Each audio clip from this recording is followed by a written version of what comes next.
पण मी तुला थोडा जास्त त्रास देते. बिग बॉसच्या घरातील 4च सदस्यांची मी तुला नावं सांगते आणि त्या 4 सदस्यांना तुला गाणं डेडिकेट करायचंय. बापरे, हे डोकं खूप चालवावं लागेल. तुला सांगावं पण लागणार आहे मला. गाणं मला सुचणारच नाहीये. आईचं पत्र वाचायला नाही मिळालं, पण आई भेटली असेल आता घरातून बाहेर आल्यावर. कशी भेट होती आणि काय म्हणाली आई? नाही भेटता आलंय कारण ती ट्रॅव्हल करते आणि तिला ऑब्व्हियसली माहित नव्हतं की मी आउट होणार आहे. तर ती उद्या येणार आणि उद्या माझी भेट होणार. तर मी वेट करते तिला भेटायला. हा. पण प्राजक्ताने अनेक नाती सुद्धा घरात बनवली. तुझी एवी जेव्हा आम्ही बघितली तेव्हा मैत्री दिसली तुझी आणि सागर दादा सोबतचं एक वेगळं बॉन्डिंग दिसलं. ही जी नाती तू बाहेर घेऊन आली आहेस त्यावर काय?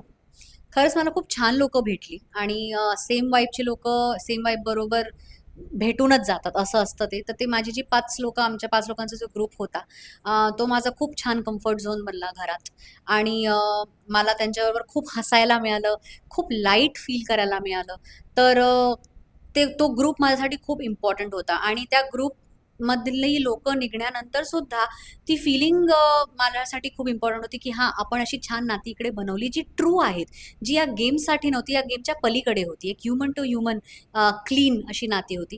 तर आनंदच आहे या गोष्टीचा खरंच. पण राकेश बरोबर एक राकेशच्या मनात तुझ्याबद्दल एक सॉफ्ट कॉर्नर सुद्धा होता आणि सरळ सरळ तर तो लग्नासाठीही विचारत होता. पण कट्टू दुसरीकडे तो तुला नॉमिनेट सुद्धा करत होता. पण असं वाटतं का की जेव्हा करण गेल्यावर तू टोळीत गेली नसती, विशालशी मैत्री झाली नसती तर राकेश तुझा आज मित्र असता किंवा करणशी मैत्री झाली नसती तर आज राकेश तुझा मित्र असता? असं काय आता असं झालं असतं तर असं झालं असतं का असं तर खूप परमिटेशन कॉम्बिनेशन बनवू शकतात. पण मी माझ्या स्वतःच्या पर्स्पेक्टिव्हनी जेव्हा बघत होती माझी जर्नी तेव्हा जसं तू म्हणालीस की राकेश व्यक्त व्हायचा माझ्यासमोर नॉमिनेट करायचा आणि मग इमोशनल मला सांगायचं की यार हा मी खरा नाही, हा मला गेमसाठी करावं लागतंय किंवा माझी प्रशंसा करणं की तू खूप इंटेलिजंट आहे आणि तुला व्यक्ती खूप व्यवस्थित ओळखता येतात, पण पुन्हा जाऊन मला नॉमिनेट करणं. तर हे कॉन्ट्रॅडिक्टिंग स्वभाव मला कळत नाही. एखादा व्यक्ती तुम्हाला आवडतो किंवा त्याचा स्वभाव आवडतो तर तुम्ही त्याला त्या घरात ठेवाल वर्स की तुम्ही त्याला नॉमिनेट कराल. तर हे मला कळत नाही. वर्सेस विशाल नेहमी माझ्याबरोबर उभा राहिला. ॲटलीस्ट त्याने मला कधीही आजपर्यंत नॉमिनेट केलं नाही आणि जेव्हाही मला त्याची टास्कमध्ये गरज होती तो माझ्याबरोबर उभा होता. तर मी तर ऑब्व्हियसली अशा माणसाला चूज करेन जो ॲटलीस्ट तोंडावर आहे. वाईट तर वाईट पण तोंडावर आहे. तर अशा लोकांशी डील करणं जास्त सोपं आहे. देन अशा लोकांशी जे तुम्हाला काही बोलतात पण करतात काही आणखी नाही. पण प्राजक्ता हा जो पेशन्स लेवल तुझ्यात होता की तुला इतक्या जणांनी ट्रिगर करण्याचा प्रयत्न केलाय म्हणजे तन्वीने असू दे किंवा राखी तर थेट म्हणाली होतीस की इतकं नटून थटून काय करायचंय तू दिसणार थोडीच आहेस पण ट्रिगरच नाही व्हायचीस तू हाच तुझा गेम होता की हा तुझा पेशन्स लेवल आहे? दोन्ही गोष्टी. कारण गेमच व्यक्तिमत्वाचा आहे. हा पर्सनॅलिटीचा गेम आहे. हा उगाच काहीतरी बनवून दाखवण्याचा गेम नाहीये, जे खूप लोकांनी केलंय. राखीबद्दल मी हेच म्हणेन, की ती गेमसाठी काहीही करू शकते. हे मी ओळखून घेतलं होतं आणि तिला मी स्वतःहूनच म्हटलं होतं, की मला माहीत तुला मला नॉमिनेट करायचंय, तुला माझ्याबद्दल जे बोलायचंय गेम पर्स्पेक्टिव्हनी तू बोल, तू फ्री आहेस. मला माहिती आहे, की तू मनाने ते बोलत नाही. मला माहिती आहे, तू मनाची खूप प्रेमळ अशी व्यक्ती आहेस. तर तू फ्री आहेस. आणि तिला ती गोष्ट माझ्याबद्दल खूप आवडली, की मला जे लोकं फ्री सोडतात ना, मला अशी लोकं आवडतात. दुसरं म्हणजे तन्वीनी मला टार्गेट करणं किंवा हे करणं, त्या गोष्टींना किती सिरियसली घ्यायचं किंवा नाही घ्यायचं ते माझ्यावरच आहे. आणि मी हे डिसाईड करून गेले होते बिग बॉसच्या घरात, की मी जशी आहे ना, मी तशीच राहणार. मी कोणाला घालून पडून बोलणार नाही आहे. मी कोणाला एवढं हर्ट करणार नाही, की ते जीवनभर त्यांच्या मनात कुठे ना कुठे वाईट वाटेल आहे. कारण आता मी अशी व्यक्ती आहे की जी ग्रजेस होल्ड करत नाही. पण असे लोकं असतात ज्यांना ग्रजेस राहतात किंवा ज्यांना त्या मनात गोष्टी राहून जातात. तर मी त्यात ॲड का करू? म्हणून मी माझं पेशन्स ठेवलं आणि माझं व्यक्तिमत्व मला दाखवायचं होतं. माझा हाच व्यक्तिमत्व आहे. तुम्हाला विचारायचं असेल तर अशा लोकांना विचारा ज्यांच्याबरोबर मी कामं केली आहेत, जे माझे फ्रेंड्स आहेत. त्यांना तुम्ही विचारा की ही अशीच आहे का? आणि त्यांच्याकडनं तुम्हाला हाच उत्तर येईल की हो, ही अशीच आहे. आणि तीच माझी विन आहे, की मी एवढ्या अशा वातावरणात सुद्धा आपलं व्यक्तिमत्व नाही सोडलं.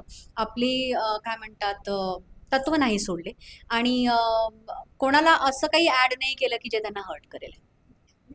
पण प्राजक्ता तू ना खूप लोकांना माहीत नव्हतीस म्हणजे खूप आधी तू रियालिटी शो केलास पण लोकांच्या थोडी विस्मृतीत तू गेली होतीस आणि बिग बॉसमुळे आता तू पुन्हा एकदा समोर आली आहेस आणि तुला बॉलिवूडमधून सुद्धा खूप सपोर्ट मिळाले तुला सोनू निगमने वगैरे सुद्धा ओट अपील केले तुझ्यासाठी तर आता तू प्रेक्षकांना कशी दिसणार आहेस?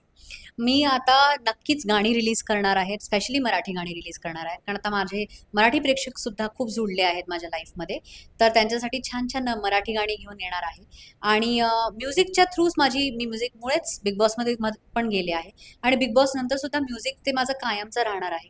तर माझ्या म्युझिकच्या थ्रूच मी लोकांना आपलं काय म्हणतात भेट देणार आहे. नक्कीच. पण मला माहिती आहे तू आधी खूप इंटरव्ह्यू केलेस आणि खूप गाणी गायली आहेस. तू थकली असशील नक्कीच. पण मी तुला थोडा जास्त त्रास देते. बिग बॉसच्या घरातील 4च सदस्यांची मी तुला नावं सांगते आणि त्या 4 सदस्यांना तुला गाणं डेडिकेट करायचं आहे. बापरे! हे डोकं खूप चालवावं लागेल. तुला सांगावं पण लागणार आहे मला गाणं. मला सुचणारच नाहीये काही.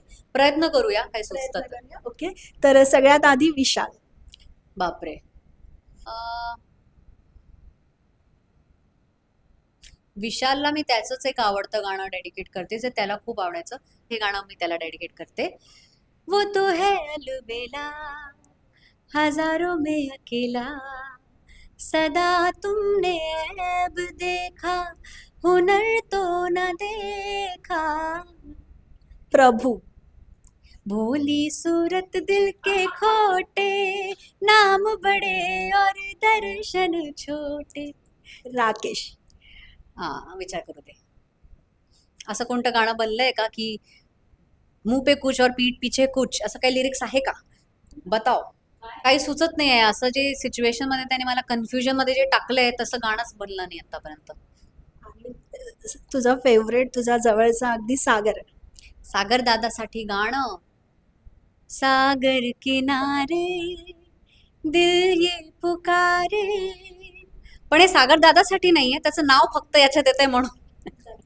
हा. पण प्राजक्ता, सॉरी, जाता जाता दरवेळी ना जेव्हा जेव्हा तू नॉमिनेट व्हायचीस, करण तुझी स्टोरी ठेवायचं, तुझ्यासाठी ओट अपील करायचं आणि ते गाणं लावायचा की जे तू बिग बॉसच्या घरात गायली होतीस ते गाणं गाऊया आणि आपण शेवट करूया. अच्छा, नक्कीच. जाने क्या बात है ना? हाँ, ओके. जाने क्या बात है, जाने क्या बात है, नींद नहीं आती, बड़ी लंबी रात है, जाने क्या बात है, जाने क्या बात है. Thank you so much. आम्ही खूप मिस करू हा आवाज. आता तू ये पुन्हा लवकर लवकर नवनवीन गाणी घेऊन. याच शुभेच्छा. Thank you so much. Thank you so much.